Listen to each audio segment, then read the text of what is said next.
Joining me now, Congresswoman Katherine Clark, a Democrat from Massachusetts. She also a member of the House Appropriations Committee and was recently elected vice chair of the Democratic caucus. So congratulations on that. Welcome to the broadcast. And your thoughts on these weekend meetings. Do you differ with the expectation or the report that you heard Mick Mulvaney? I mean, do you think you're going to have progress from these negotiations? Well, thank you, Alex, for having me on. And let's be clear, our focus is to end this shutdown and to get back to work for the American people. And that starts by getting a paycheck back to our 800,000 federal employees, 1/3 of whom are veterans. These are people who perform services to our country, from janitorial services to scientists to tax administrators.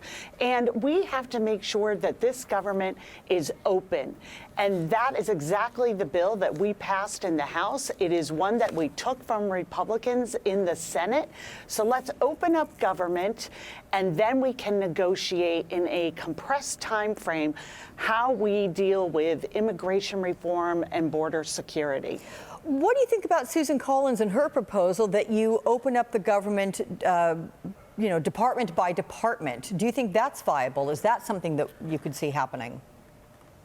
That is exactly our strategy this week. We are going to be bringing up the bills department by department, making sure that we are clear. It is time to end this shutdown.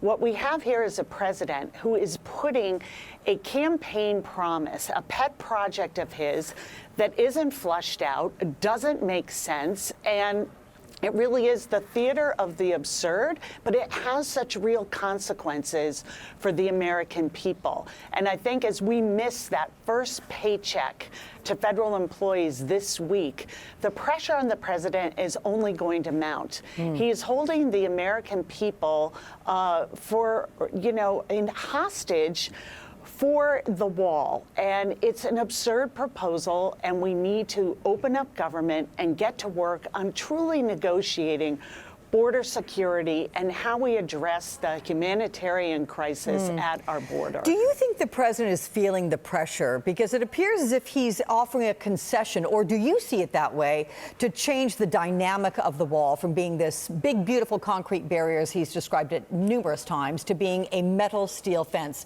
Is that a concession in your mind? I mean, is this all about the aesthetics along the border? Frankly, I think it is, making what is already an absurd discussion even more ridiculous. This is not about the materials of this wall. This is about holding our economy in hostage and totally ignoring the real needs of American families. We just had a midterms where this wall and the president's approach to immigration was soundly rejected. And what Democrats are going to work on are what we heard loud and clear from the American people. Let's protect health care. Let's invest in infrastructure like roads and bridges and cybersecurity.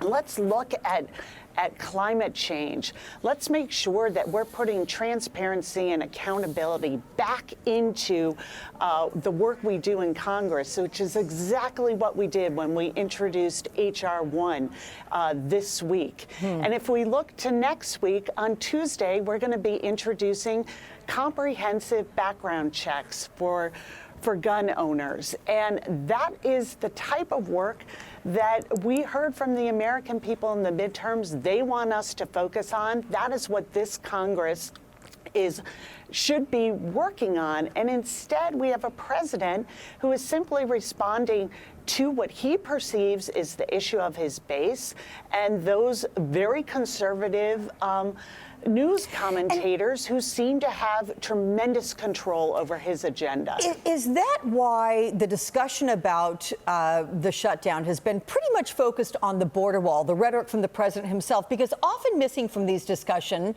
is the administration's other immigration policies. And you had Democratic Senator Jeff Merkley of Oregon, who's returning now to the southern border. He's going to head there tomorrow to investigate the death of that 8-year-old on Christmas Eve who was in U.S. Border Patrol custody. And I know, ma'am, that you have visited the border recently. So what did you see? What did you learn from your visit that you didn't know before?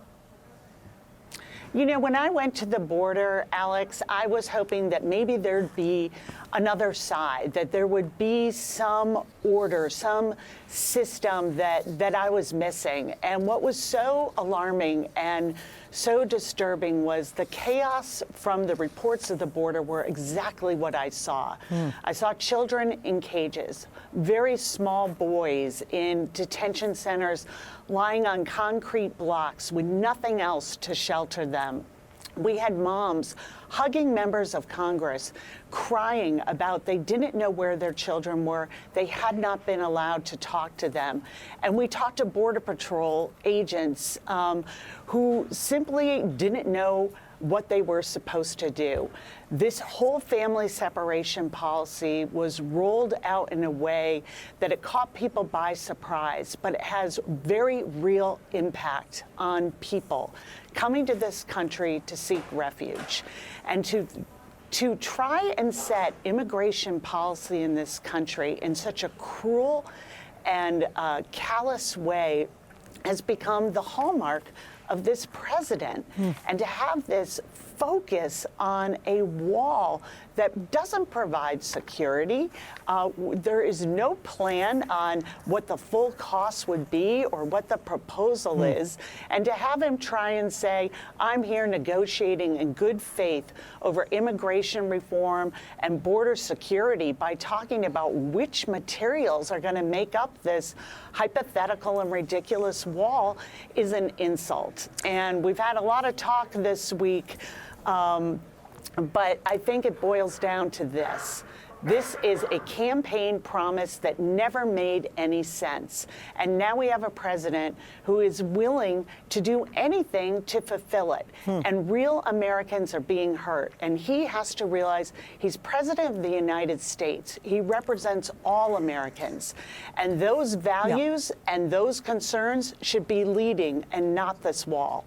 Very interesting you talk about that campaign promise. I'm actually going to talk with Sam Nunberg later on the next hour because he may shed some light on the whole genesis of this campaign promise. So that should be interesting. Meantime, Representative Katherine Clark from Massachusetts, thank you so much for your time.